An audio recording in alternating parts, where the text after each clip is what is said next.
잘 오셨습니다. 성령 충만하십시오. 이렇게 인사하겠습니다.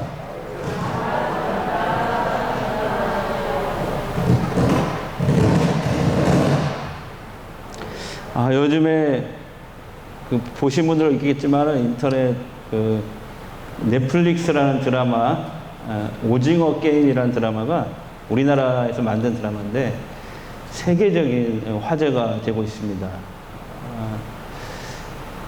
저의 어린 시절에 놀았던 추억의 놀이들인데요. 70, 80년대 동네 아이들이 골목에서 놀았던 추억의 게임들, 무궁화 꽃이 피었습니다.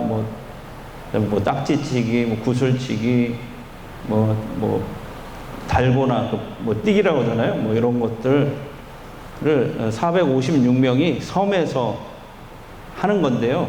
근데 문제는 탈락하면 총에 맞아 죽습니다. 그 자리에서. 딱 한 사람만 살아남는 거예요. 살아남은 마지막 한 사람이 456억을 차지한다. 한 사람 몸값이 1억입니다. 이런 드라마인데요. 다소 잔인한 설정의 그런 드라마입니다. 이토록 개성이 강하고 개성이 강한 드라마가 전 세계 인기를 끌고 있다는 것은 그 드라마가 오늘 우리 시대의 사회상을 잘 보여주고 있기 때문에 그렇습니다. 현 시대를 살아가는 많은 젊은이들이 지금 경제적인 불평등으로 인해서 소외감과 억울함 등을 호소하는 가운데 이런 오징어 게임과 같은 드라마가 공감을 얻고 있는 것입니다. 그리고 우리 사회가 최후의 1인만 남고 큰 돈을 차지할 수 있다는 이 드라마의 설정이 우리 사회의 무한 경쟁 체제와 너무나 흡사하기 때문에 많은 사람들이 공감하고 있는 것 같습니다. 이런 경쟁 사회를 살면서 많은 사람들이 소외되고 그리고 좌절하고 상처난 채로 살아가고 있는 것이죠. 요즘에 국회의원 아들 뉴스에 나와서 화제지 않습니까? 아빠 찬스, 국회의원 아빠 찬스 해가지고 퇴직금을 50억이나 받는 일반 청년들은 아무리 열심히 일해도 평생을 일해도 서울의 아파트 한 채도 살 수 없는 이런 현실에 좌절하는 것이죠. 그래서 이런 잔인하고 폭력적인 드라마가 많은 사람들에게 공감을 주고 재미를 느끼게 할 정도로 사람들 속에 많은 좌절감과 상처가 있다는 것을 우리가 알 수가 있습니다. 오늘 성경에도 비슷한 감정을 느끼는 사람들이 나오고 있습니다. 바로 2500년 전에 이스라엘 백성들입니다. 이 사람들은 지금 나라가 망해서 바벨론이라는 나라가 망해서 포로로 끌려가서 거의 70년 가까이 포로 생활을 하고 있는 상황이 있습니다. 바벨론 포로 생활로 망가지고 상처투성이가 되었습니다.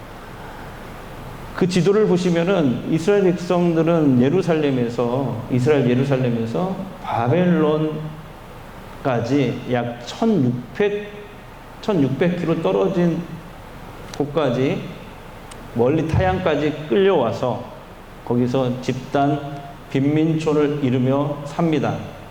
그래서 아침 일찍부터 새벽부터 저녁 늦게까지 사막에 바벨론 도시들을 건설하는 일에 동원이 되었어요. 한번 생각해 보세요. 사막에 도시를 짓는다. 오늘날도 힘든 일인데 2500년 전에는 얼마나 힘들었겠습니까? 이런 일에 이스라엘 백성들이 이 포로들이 동원이 되는 거예요. 도시만 짓으면 도시 한가운데 엄청난 우상 신전을 건설하는 일에 동원이 되는 거죠. 기록에 보면 안식일만 겨우 하루 쉬게 해 주었다고 합니다. 안식일만. 여러분, 포로라는 신분, 아무리 열심히 일해도 얻어지는 게 아무것도 없습니다. 그러잖아요. 네. 그냥 죽도록 아침부터 저녁까지 일만 하는 거예요. 언제 끝날지, 벌써 70년이라는 세월이 가까이 왔지만 언제 이것이 끝날지 미래에 대한 아무런 소망도 가질 수가 없는 상황입니다. 이게 지금 오늘 본문의 배경이 되는 이스라엘 백성들의 포로 상황입니다. 여러분, 이스라엘 백성들이 왜 이렇게 됐습니까? 성경에 보니까 이유는 딱 하나예요. 하나님을 떠났기 때문에. 하나님을 거역하였기 때문에. 하나님의 경고의 말씀을 무시했기 때문에 그렇습니다. 사실 하나님은 오랫동안 많은 선지자들을 보내서 이스라엘 백성들에게 회개를 촉구했습니다. 죄악을 회개하고 하나님께 돌아올 것을 촉구했습니다. 그러나 이스라엘은 듣질 않았습니다. 끝까지 하나님 말씀을 버리고 무시하고 살다가 바벨론 포로라는 하나님의 심판과 징계를 받은 것입니다. 자, 그런데 오늘 본문 이사야 40장 1절 2절 말씀은요, 반전이 되는 거죠. 그 상황이 반전이 되는 말씀입니다. 그런 절망의 상황 가운데 있는 이스라엘 백성들에게 하나님이 찾아오신 거예요. 하나님이 눈에 보이지 않기 때문에 어떻게 찾아오냐? 이사야라는 선지자를 보내서 그의 입을 통해서 말씀으로 위로와 복음, 기쁜 소식을 전하셨습니다. 자, 첫 번째가 뭐냐면 바로 상처난 백성에게 주신 상처난 백성들에게 주신 첫 번째 메시지가 바로 너희는 내 백성을 위로하라입니다. 위로하라. 예. 1절을 한번 보겠습니다. 1절. 자, 시작.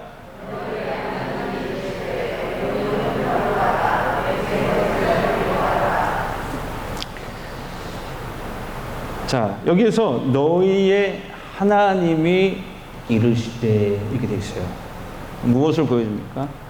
바로 하나님이 바벨론 포로로 상처난 백성들에게 직접 찾아오신 겁니다.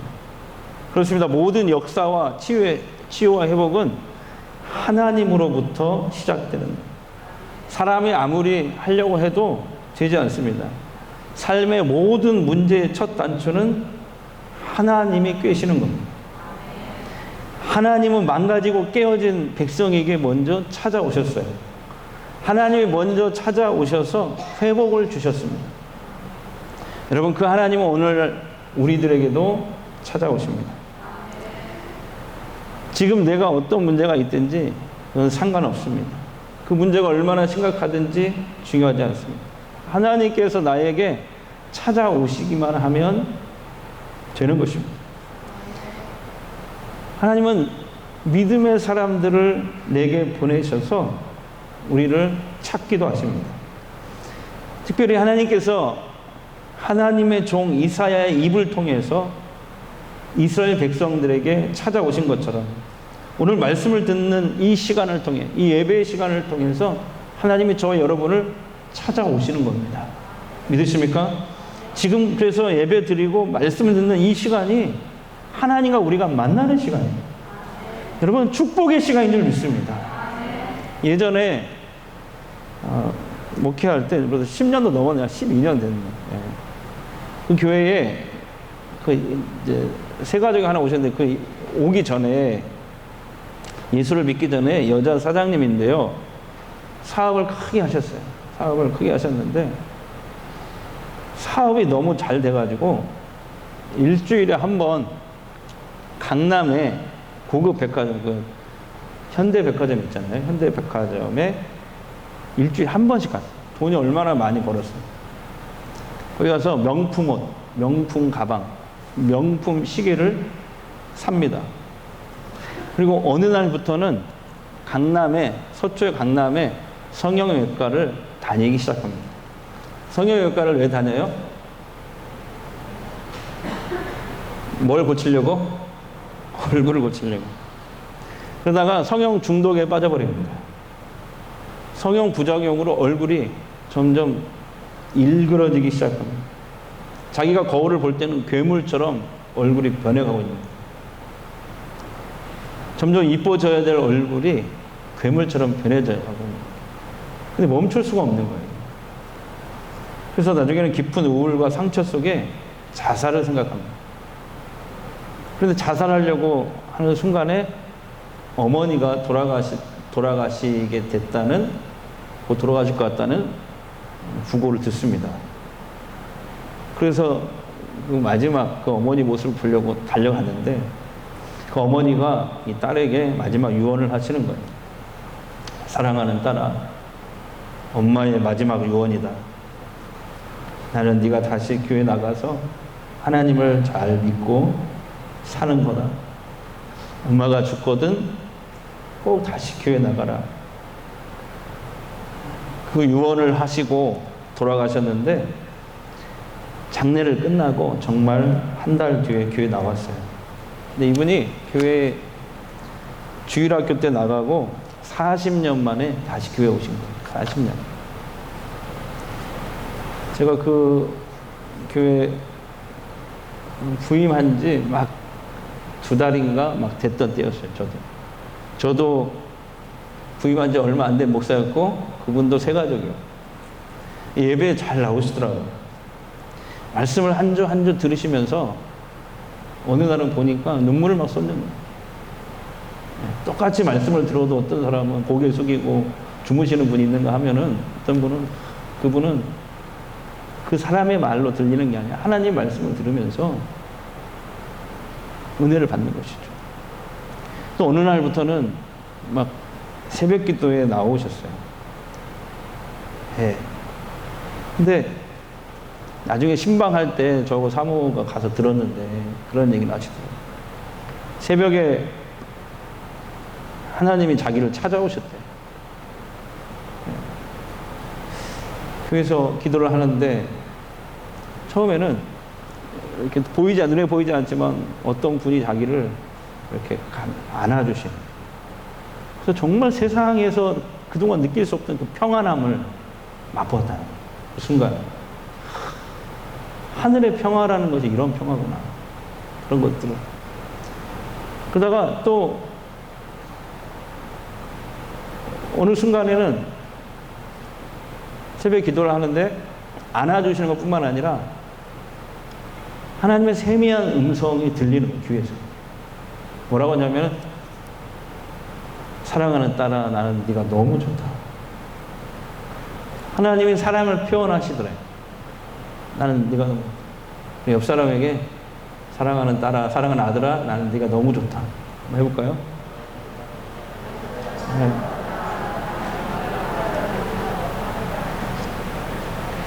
그래서 그날 하나님이 이렇게 자기를 찾아오셔서 위로를 주시고 너무 신기하고 너무 좋아서 하나님의 위로를 참 아픈 눈물 콧물을 다 쏟으면서 그날 막 기도를 했다. 그날 새벽에 하나님의 그 위로하심을 경험하고 나서 마음에 아팠던 상처와 그 좌절이 전부 다 사라지더래요. 네, 할렐루야. 그동안 성형 중독으로 얼굴이 많이 일그러져서 1년 넘게 집 밖을 나가지 않았는데, 그리고 자살하려고 생을 마감하려고 했던 여자가 어머니의 기도로, 그렇죠? 어머니의 기도로, 어머니의 그 유언으로 교회에 다시 나오게 되었고, 하나님을 예배 때 말씀을 들을 때 기도할 때 하나님 만나게 되었고, 상처가 완전히 치유된 거예요. 예배 때 기도할 때 하나님이 찾아오신 거예요. 오늘 저와 여러분에게도 그러한 축복이 있기를 바랍니다. 예배를 드릴 때 기도할 때 하나님이 찾아오신 거예요. 그 후에 이분이 얼굴이 이렇게 막 흘러내리고 좀 그래요. 보면은 그런 분인데 사람들 만나는 것이 두렵지 않은 거예요. 동네에 나가서 전도하기 시작합니다. 예. 지금도 한 12년이 지났는데 그분이 잊혀지지는 않아요. 예.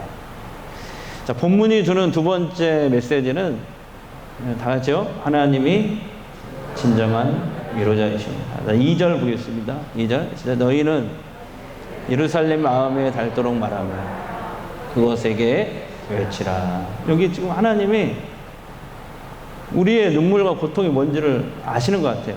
예. 이스라엘 백성들의 마음이 얼마나 무너져 있는지를 아시고 뭐라고 얘기해요? 마음이 닳도록 위로를 해라. 마음이 닳도록, 그냥 위로가 아니라 마음이 닳도록 위로를 하라고 이렇게 말씀하셔요.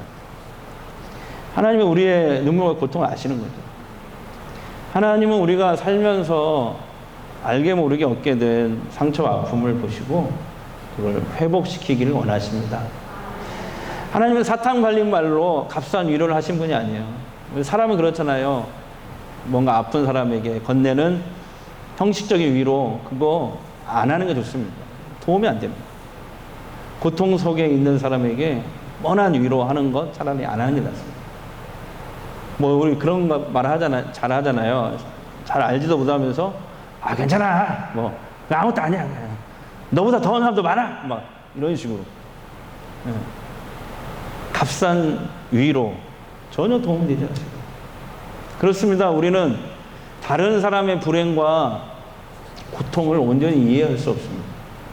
그래서 여러분, 사람은요 진정한 위로자가 될 수 없어요. 우리에게 필요한 것은 바로 하나님의 위로인 것입니다. 하나님은 우리의 깨어진 마음을 온전하게 회복시켜 주셔요.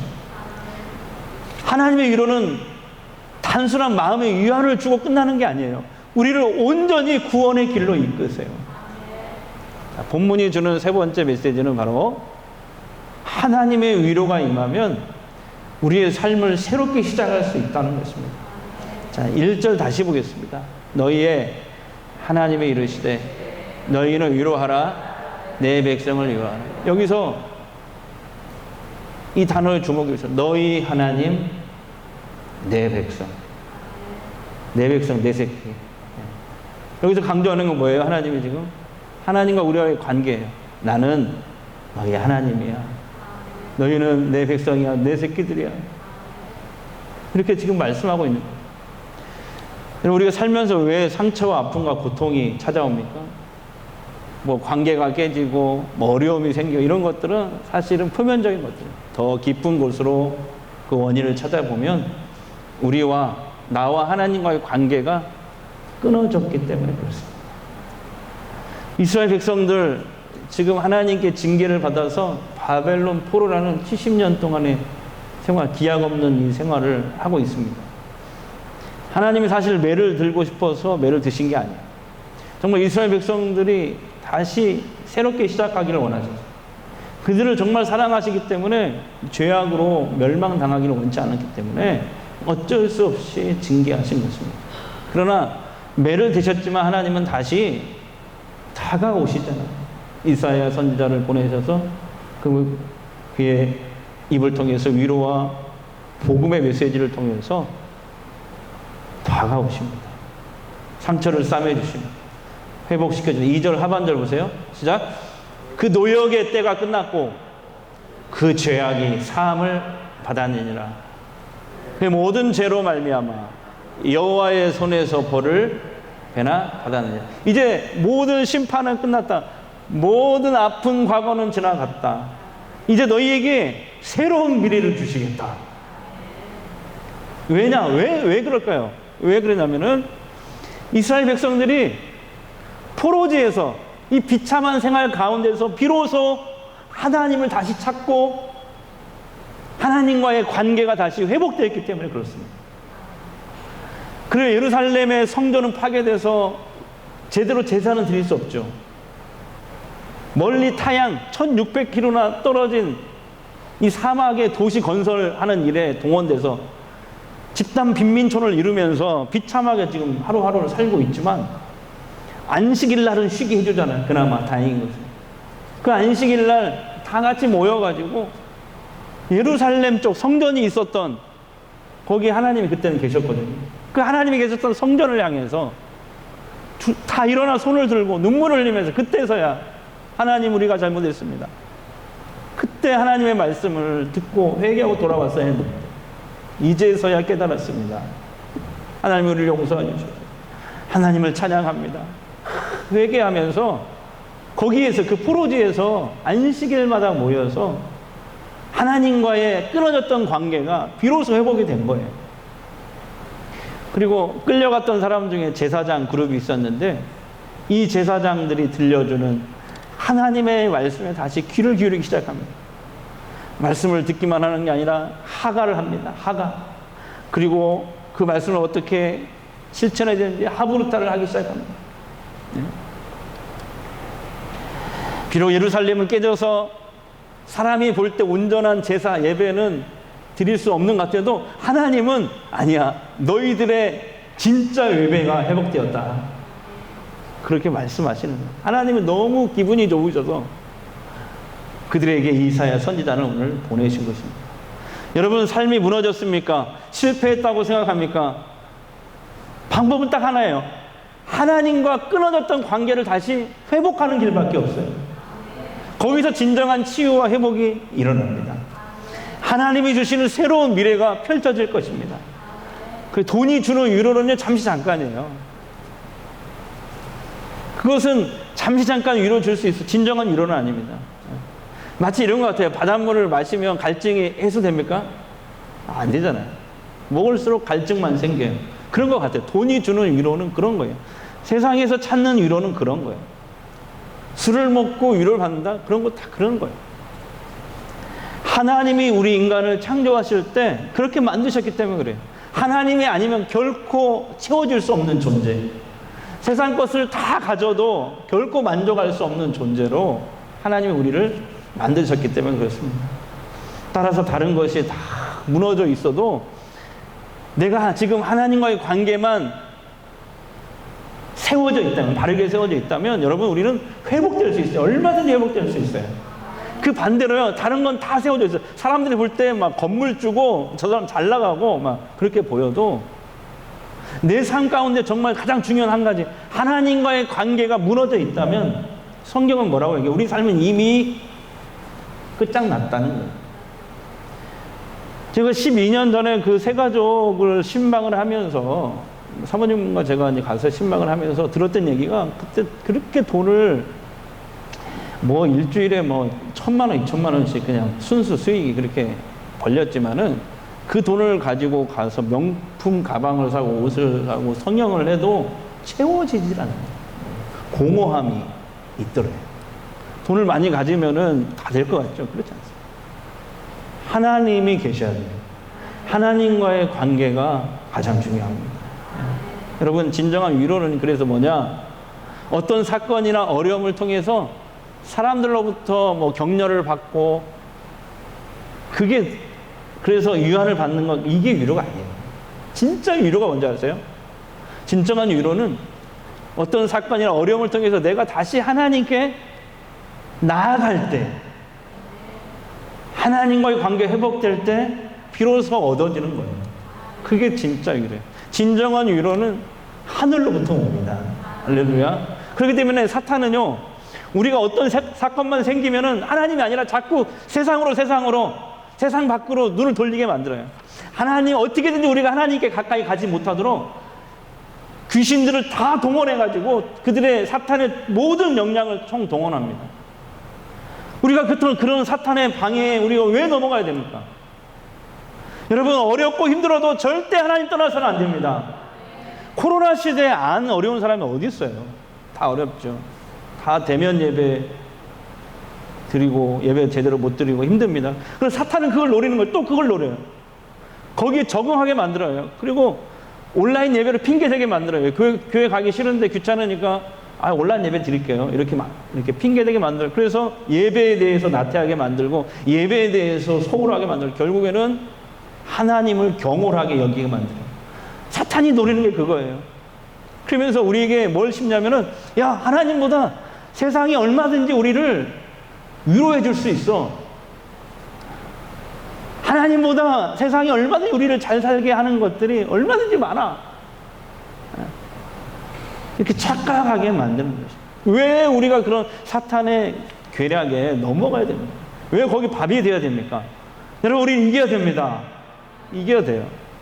코로나19가 1년 7개월 지금 지나가고 있지만 교회는 더 이상 절망만 하고 있어서는 안 됩니다.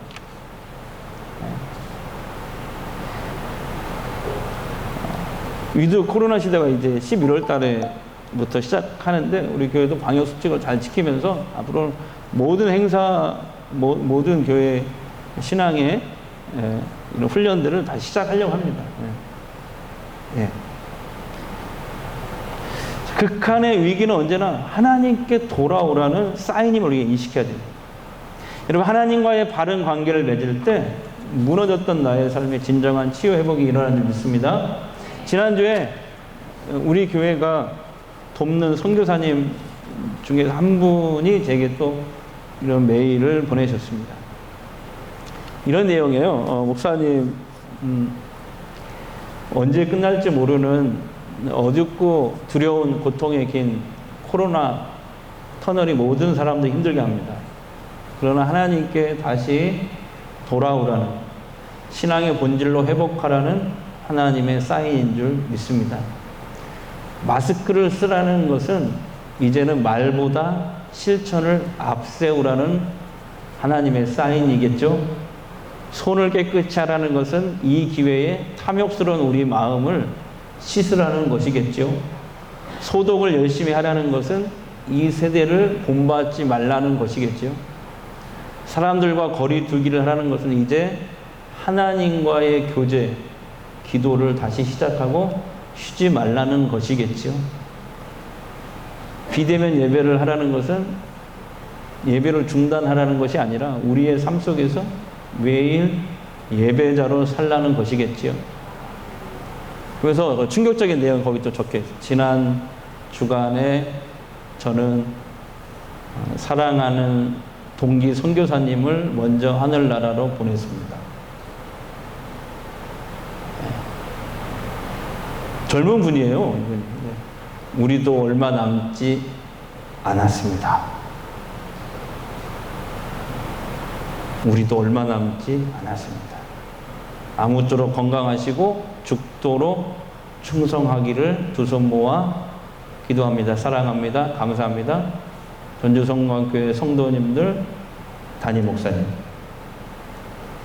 샬롬, 아무개 선교사 올림, 이렇게 해서 보냈어요. 여러분, 우리의 아픔과 수치를 그대로 하나님 앞에 고백하며 나아가시기 바랍니다. 하나님은 예수 그리스도 안에서 우리를 온전히 만져주시고 회복시켜 주실 것입니다. 우리를 새롭게 하실 것입니다. 오늘 하나님과 나의 관계 다시 한번 점검하셔야 돼요.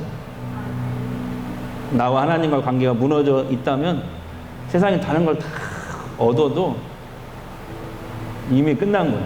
근데 다른 거 다 무너져 있어도, 건강도 무너져 있고 다 무너져 있어도 하나님과 나와의 관계가 바르게 돼 있으면 희망입니다. 네, 새로운 희망. 네.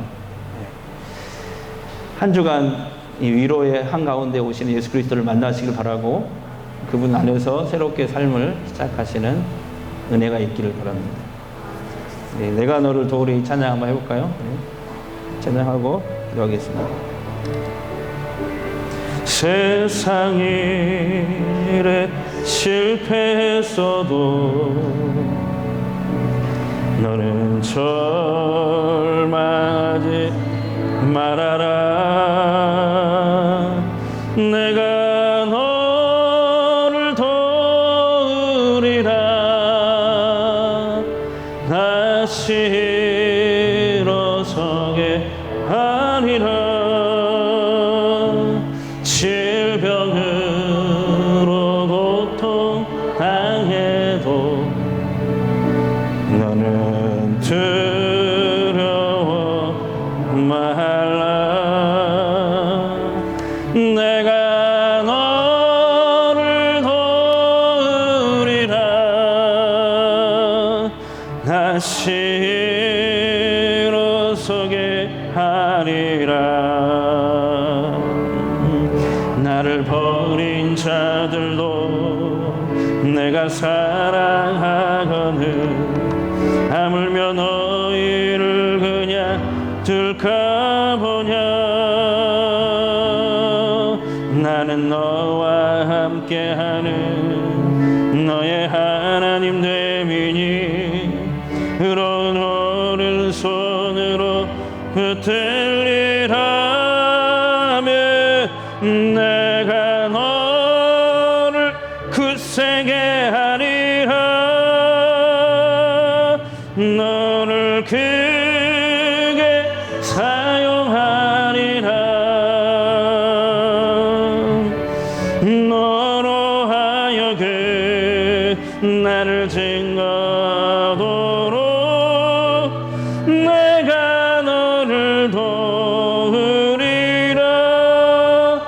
감사 눈물을 흘리며 감사 눈물을 흘리며 믿음으로 간구하는 너희의 기도를 내가 외면하랴. 나는 너와 함께하는 너의 하나님 되미니 의로운 오른손으로 붙들리라. 내가 너를 굳세게 하리라. 너를 크게 사용하리라.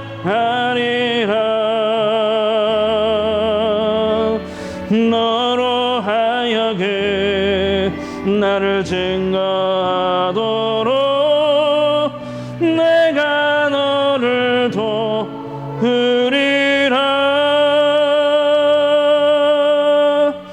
내가 너를 도우리라.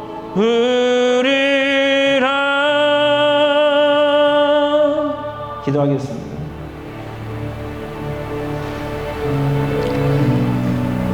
하나님, 진정한 위로는 하나님께 우리가 다시 나갈 때 얻게 됨을 알았습니다. 하나님과의 나의 관계를 다시 한번 점검하게 하시고 회복하는 오늘 이 시간, 결단의 시간 되게 하옵소서. 나의 아픔과 수치를 그대로 사람에게 말하기보다는 하나님께 내놓기 위해 이 예배 자리에 나왔습니다. 성령이여 나를 이 시간 사로잡아 주시고 붙드시옵소서. 이제 모든 심판은 끝났고 모든 과거는 지나갔다. 새로운 미래를 주겠다. 그 음성 우리 전주 성곽의 모든 교인들이 듣게 하옵소서. 이 시간 나를 만나 주시옵소서. 삼위일체 하나님만이 나의 진정한 위로자이심을 알고 치유와 회복을 경험하게 하옵소서. 예수님의 이름으로 기도합니다.